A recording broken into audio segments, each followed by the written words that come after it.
My name is Sam Vaknin, and I'm the author of Malignant Self-Love, Narcissism Revisited. The behavior of the narcissist is very inconsistent. It is as though the narcissist has many personalities, not to say multiple personalities. How can this be explained? It is important to understand that deep inside, behind the facade and behind all the acting, the narcissist is chronically depressed and unhedonic. He is unable to find pleasure in life, he is unable to love, and in the long run, as a result, he is never truly loved. The narcissist is forever in the pursuit of excitement and drama, intended to alleviate his all-pervasive boredom and melancholy. The narcissist, put less charitably, is a drama queen. Needless to say that both the pursuit itself and its goals must conform to the grandiose vision that the narcissist has of his false self. The pursuit and the goals must be commensurate with the narcissist's view of his own uniqueness and entitlement. The process of seeking excitement and drama cannot be deemed by the narcissist or by others to be humiliating, belittling, or common, or pathetic. The excitement and the drama generated by the narcissist must be truly unique, groundbreaking, breathtaking, overwhelming, unprecedented, and under no circumstances routine or pedestrian. Actually, the very act of dramatization is intended to secure what we call ego syntony, a good feeling. The narcissist says to himself, surely the dramatic is also special, it's also meaningful, eternal, memorable. I, myself, I'm also dramatic, and therefore I exist and have meaning and am memorable and am special. The drama supports the narcissist's sense of being unique. The narcissist, always a pathological liar and the chief victim of his own stratagems and deceit, can and does convince himself that his antics and exploits are cosmically significant. Thus, existential boredom, self-directed aggression, known as depression, and the compulsive quest for excitement and titillating drama lead to the relentless pursuit of narcissistic supply, attention, adulation, admiration, or, barring these, being feared and hated. The processes of obtaining, preserving, accumulating, and recalling narcissistic supply take place in something called the pathological narcissistic space. This is an imaginary environment, a comfort zone, invented by the narcissist himself. It has clear geographical and physical boundaries. It's a home, it's a neighborhood, it's a workplace, a city, a country. And the narcissist strives to maximize the amount of narcissistic supply that he derives from people within the pathological narcissistic space. There, in the pathological narcissistic space, the narcissist seeks admiration, adoration, approval, applause, or as a minimum, attention. If not fame, then notoriety. If not real achievements, then contrived and imagined ones. If not real distinction, then concocted and forced uniqueness. If not to be loved, then to be feared or to be hated. Narcissistic supply substitutes for having a real vocation or avocation and actual achievements. It displaces the emotional rewards of intimacy in mature relationships and supplants them, substitutes for them.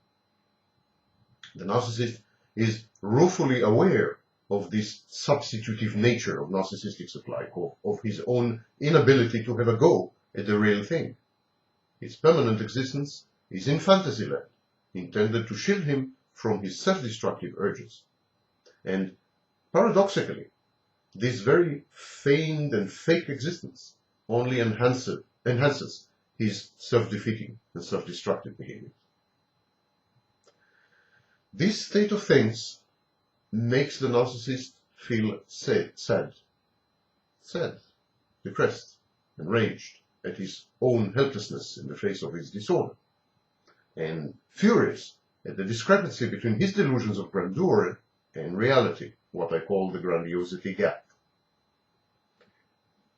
This state of things is the engine of his growing disappointment and disillusionment, his anhedonia and impotence, his degeneration, and ultimate ugly decadence as he grows old. The narcissist ages disgracefully, ungraciously. He is not a becoming sight as his defenses crumble and harsh reality intrudes, the reality of his own self-imposed mediocrity and wasted life. These flickers of sanity, these reminders of his downhill path, get more ubiquitous with every passing day of confabulated existence. The narcissist has a dam fending off reality, but gradually, as he grows older, cracks appear, some water drops penetrate, and then the flood, the avalanche, as he completely collapses in the face of overwhelming evidence of decay, mediocrity, lack of achievements, and complete ruination. The more fiercely the narcissist fights this painfully realistic appraisal of himself, the more apparent its veracity. Infiltrated by the Trojan horse of his intelligence, the narcissist's defenses are overwhelmed, and this is followed by either spontaneous healing or a complete meltdown. The narcissist's pathological narcissistic space incorporates people whose role is to applaud, admire, adore, approve, and attend to the narcissist. Extracting narcissistic supply from these people calls for emotional and cognitive investments, stability, perseverance, long-term presence, attachment, collaboration, emotional agility, people skills, and so on. All these things are in short supply with the narcissist. But all this inevitable toil contradicts the deeply ingrained conviction of the narcissist that he is entitled to special and immediate preferential treatment. The narcissist expects to be instantaneously recognized as outstanding, talented, and unique. He does not see why this recognition should depend on his achievements and efforts. He feels that he is unique by virtue of his sheer existence. All he has to do is be there to be recognized. He feels that his very life is meaningful, that it encapsulates some cosmic message, mission, process. Narcissistic supply obtained through the investment of efforts and resources, such as time, money, and energy, is to be expected, routine, mundane. In short, such supply is near useless. Useful narcissistic supply is obtained miraculously, dramatically, excitingly, surprisingly, shockingly, unexpectedly, and simply by virtue of the narcissist being there. No action is called for as far as the narcissist is concerned. Cajoling, requesting, initiating, convincing, demonstrating, and begging for supply are all acts which starkly contrast with the grandiose delusions of the narcissist and his self-perception. The narcissist feels that he should not have to beg, or to ask, or to initiate, or to convince, or to cajole, or to beg for supply. It has to come his way automatically. It has to flow merely because he exists. Additionally, the narcissist is simply unable to behave in certain ways, even if he wants to.